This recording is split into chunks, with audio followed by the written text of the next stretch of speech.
Hello everybody, it's Maikito, and if you can tell from the title, I said this is picks for the 23rd and the 24th, and the reason is because I'm not going to be posting a video tomorrow because the 23rd is my birthday, and I'm going to be spending that with friends and family, have a little trip planned, and I want to spend it with them, and I want to at least take a day to just, now that school's starting again, college and work and stuff, it's just, want to take that day to just not think about like posting and stuff like that. So this video, there's not going to be a lot for Saturday because a lot of the picks aren't out yet, but I still found a couple for both the 23rd and the 24th that I will post. Maybe I'll post some picks for some more picks for Saturday on the pinned comment. And if not, I have the Discord that I made in the description. It's totally free for everybody to join. You can join that, and maybe I'll post some there. No guarantee. Like I said, I only post it if I see something that I really like. But I just wanna take tomorrow to spend time with them. Celebrate my birthday or whatnot. I usually don't ever celebrate it, so I thought maybe I'd do a trip and some stuff like that. So just wanted to get that out the way before people ask me if I'm going to make a video or anything, or why I've made the video for 23rd and 24th. But I'll just go ahead and get straight into the picks. The first one is Lucas Ocampos to go higher than 2 shots, playing at home for Sevilla, going up against Villarreal. In the first game away to Las Palmas, he went over with 4.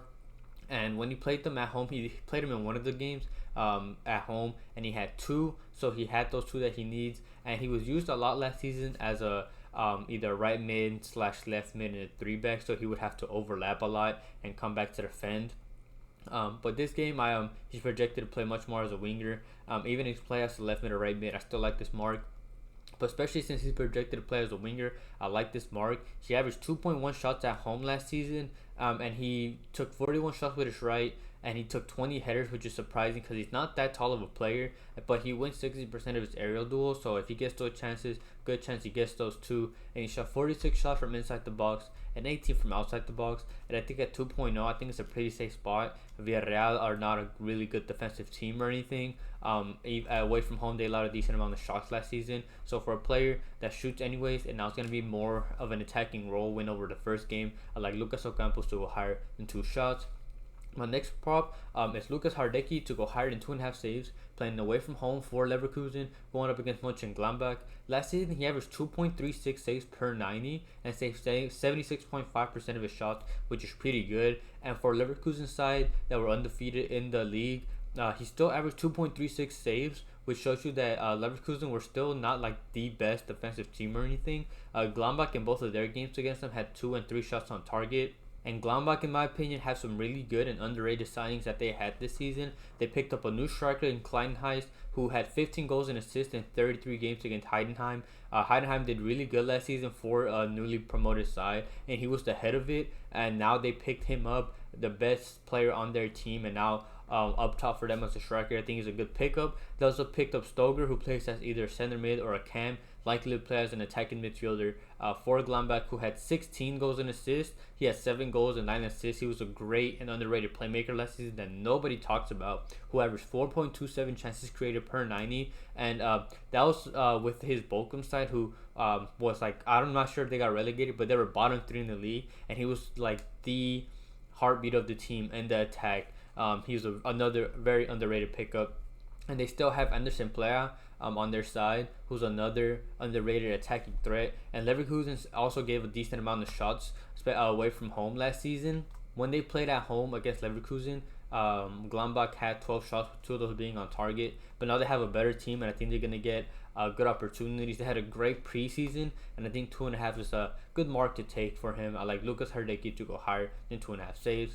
My next pick is Randal Kolo Muani to go higher than 2 shots, playing at home for PSG, going up against Montpellier. In the first game, he got subbed in 20 minutes in because Gonzalo Ramos got injured. He got subbed in 20 minutes in, so he still had plenty of game time, and he went over with 4. And he's finally playing as the sole striker, because before, now that he had Mbappe next to him, and he took up a lot of those shots, a lot of the service he was getting.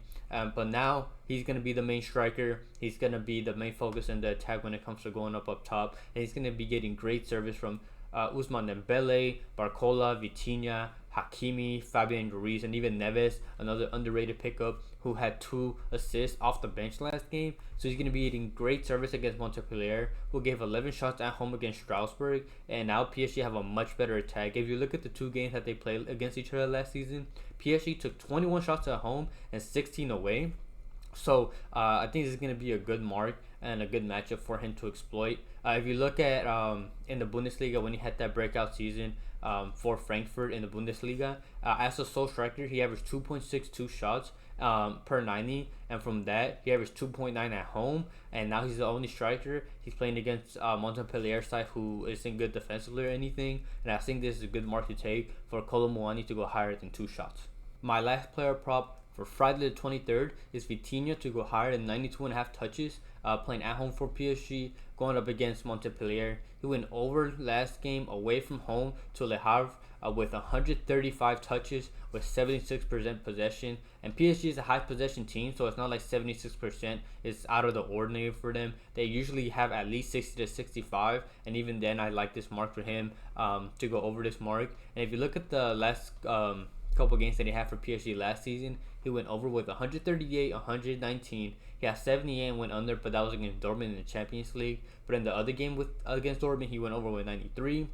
He went just under with 91. He had 125. So he is involved in that attack in the midfield. He's involved with controlling the game. PSG has 71% possession at home against Montpellier last season and 68% away. So they controlled the ball against them last season, and I do not expect that to change this season.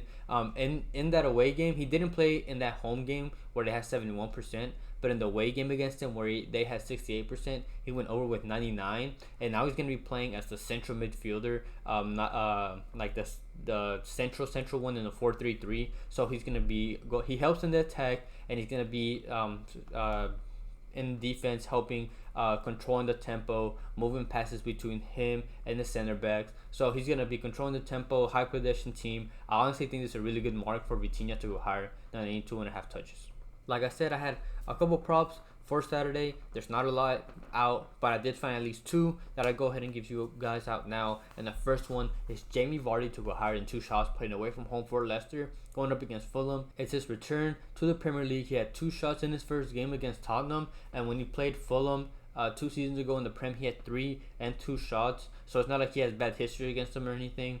And Fulham allowed 14 shots against Man U, so it's not like they have a good defense. And they lost Paulinho, who was their main defensive presence in that midfield, so they're a little bit weaker defensively. And I think Leicester, he is just the key that they're going to need if they want to stay in. He averaged 2.95 shots per 90 in the championship. He took 28 shots with his right, he took 15 headers, and he shot 14 with his left. So whatever chances he gets, he's going to take those shots. He is a very hard worker. He can run the whole game, and that's because, I don't know if you guys knew this, but as part of Jamie Vardy's routine before the game, I believe he drinks like 2 Red Bulls before a game. You can see him drink a Red Bull like before kickoff. You can see him do that, so he's always full of energy. He's also the penalty taker, so if Fulham are silly enough to give away a pen, he's gonna be the ones taking them. He is very well experienced. He is just, if you saw him when he was in his prime, when Leicester won the title, you know how good he is. He's experienced, and like I said, he's the key that they need to stay in the Premier League. So I think a 2.0 is a good prop. I like him to go higher than 2 shots. And then the second prop that I like for the Saturday slate is Erling Holland to go higher than 1.5 shots on target, playing at home for City, going up against Ipswich. You can't take that 2.0 push potential, but I'm just playing it safe and going higher than 1.5. I think this is a perfect game for him. People know that he crushes these small teams. This is where he gets a lot of his goals, and I expect the same thing against Ipswich. He had 2 shots on target in the first game against a much better defensive side in Chelsea, and Ipswich gave Liverpool 18 shots away from home, and I think City's going to be much better in shooting against Ipswich Town. In general, last season in the Prem, Erling Haaland averaged 2.08 shots on target from 4.26, so half of the shots he takes are on target, and his regular shots prop, I believe, is at 5. So even if he gets those just 5 to push, I guarantee that at least 2 of those are on target. It's not like he's going to be struggling to find a target against an Ipswich Town side who's not good defensively. He should have a great game against this weak Ipswich defense. He's 6'4" as well, so even in the air, he could win those headers. I think it's just a perfect matchup for him, for Erling Haaland to go higher than 1.5 shots on target. I want to give a quick shout out to my partner Underdog Fantasy. He's called Maikito in the description. They'll match your first deposit up to $100. And I also have my PrizePicks if you want to use that as well. They also match your first deposit. And then I also have the YouTube membership for those that are interested. It's for those I want to get the content out early before anybody else. No matter how late the video is, I'm always going to have the video out for them first. And it's also a great way to support the channel if you're ever interested in that. And I also have the Fliff and Cashapp in the description if you're ever interested in that. And I really appreciate anybody who supports me in any way. The one money line play that I like for the Friday slate, I have PSG -1.5 against Montpellier. They won 1-4 away from home against Havre, and they beat Montpellier both times last season. When they played away, they won 2-6, and when they played at home, they won 3-0. PSG, even with the loss of Mbappe, still have a great team. And the attack, they still have Asensio, Muani, Barcola, Dembele. They still have a great attack. Their midfield's great as well with Vitinho, Kang-in Lee, Zaire Emery. They have Neves, the pickup that I told you came off the bench and had 2 assists. And even their defense, they still have Donnarumma, Marquinhos, Hakimi. They still have a great defense. They just overall just have a much better team than Montpellier, who struggled at home against Strasbourg and tied that game 1-1. And PSG scored 42 goals in 17 home games last season, so they averaged over 2. And I think this is a good matchup for PSG. They took them a while to get started in that first game, but they picked it up.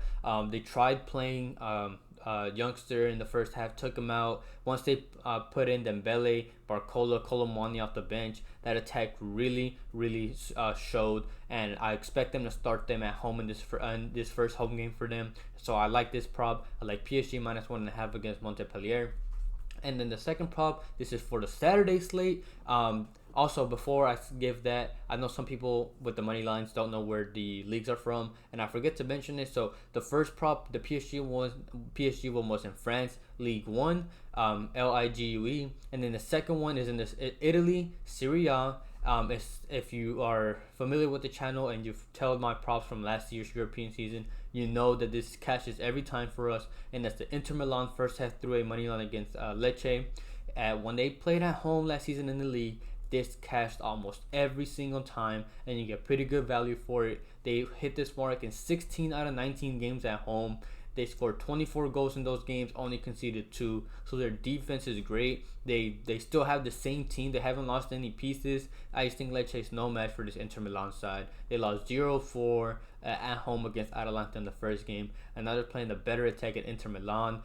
They beat them in both games that they played, and this prop hit in both home and away games against them last season.